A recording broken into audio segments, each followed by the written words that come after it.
لے کے چلو، کائنات لے کے چلو، چلو تو سارے زمانے کو ساتھ لے کے چلو۔ جی ہاں سامعین اکرام، ضلع پریشد اردو اسکول شرسولی جماعت ہشتم کی طالبہ فرحین شیخ رفیق کی زبانی اس تقریر کو سماعت فرمائیے۔ صدر جلسہ محترم سامعین اکرام، السلام علیکم۔ حیات لے کے چلو، کائنات لے کے چلو، حیات لے کے چلو، کائنات لے کے چلو، چلو تو سارے زمانے کو ساتھ لے چلو۔ جی ہاں سامعین اکرام، اسلام میں حج چند مخصوص عبادتوں کے مجموعے کے نام نہیں بلکہ یہ حقوق اللہ اور حقوق عبادت کا حسین امتزاج ہے۔ اسی لیے اسلام میں دنیا میں انسانیت کو باہمی اخوت و محبت، ہمدردی، خدمت گزاری کا درس دیا ہے۔ ساری عبادت کا خلاصہ صرف دو چیزیں، نمبر 1 امر الہی کی تعلیم اور نمبر 2 اللہ کی مخلوق پر شفقت۔ سامعین اکرام، کسی دکھی انسان کے درد کو بانٹنا اس لیے جنت کا ذریعہ ہے۔ کسی زخمی دل پر محبت و شفقت کا مرہم رکھنا اللہ کی خوشنودی کا باعث ہے، اور کسی مخلوق کا تعاون اور کسی محتاج کی حفاظت کرنا اللہ کی رحمت اور برکت کا حصول کا ایک اہم ذریعہ ہے۔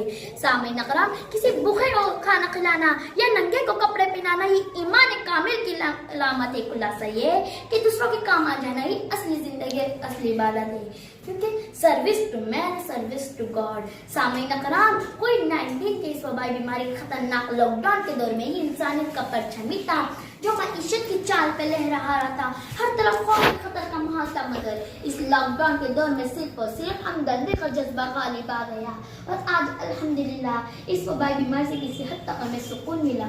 درد دل کے واسطے پیدا کیا انسان کو، درد دل کے واسطے پیدا کیا انسان کو، ورنہ طاعت کے لیے کچھ کم نہ دے کرو بیا۔ سامعین اکرام، اپنے لیے تو سب جیتے ہیں جہاں میں زندگی کا مقصد اوروں کے کام آنا ہے۔ ہمیں فلاحی کارکن بنائے، فلاحی کارکن سب کی فلاح اور خیر چاہتا ہے۔ سامعین اکرام، 100 کروڑ سے بھی زیادہ آبادی والا ہمارا ملک بھارت، جس میں غریب، غربا اور مساکین کی کثیر تعداد ہے، کئی فلاحی NGO اپنے افعال انجام دیتے ہیں، مگر ہمارا بھی فرض بنتا ہے کہ فلاحی کارکن بن کر خدمت خلق کا جذبہ انجام دو۔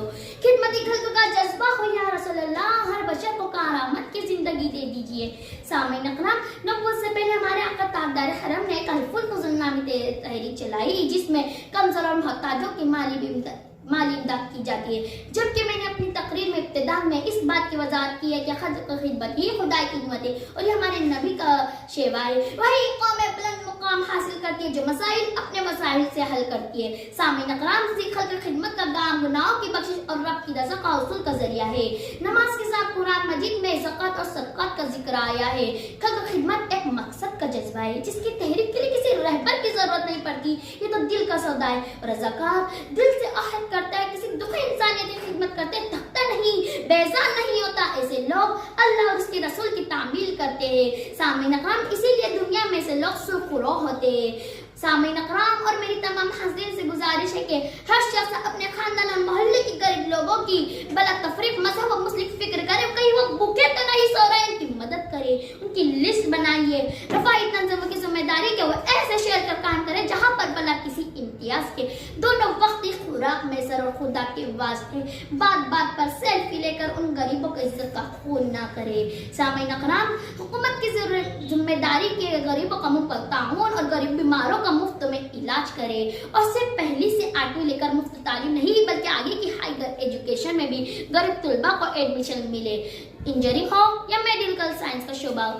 زندگی کے مقصد حصول کے لیے خلق خدمت کا جذبہ پروان چڑھائیے۔ فرد قائم ہے، ربط ملت سے ہے، تنہا کچھ نہیں، موج دریا اور بیرون دریا کچھ نہیں۔ السلام علیکم۔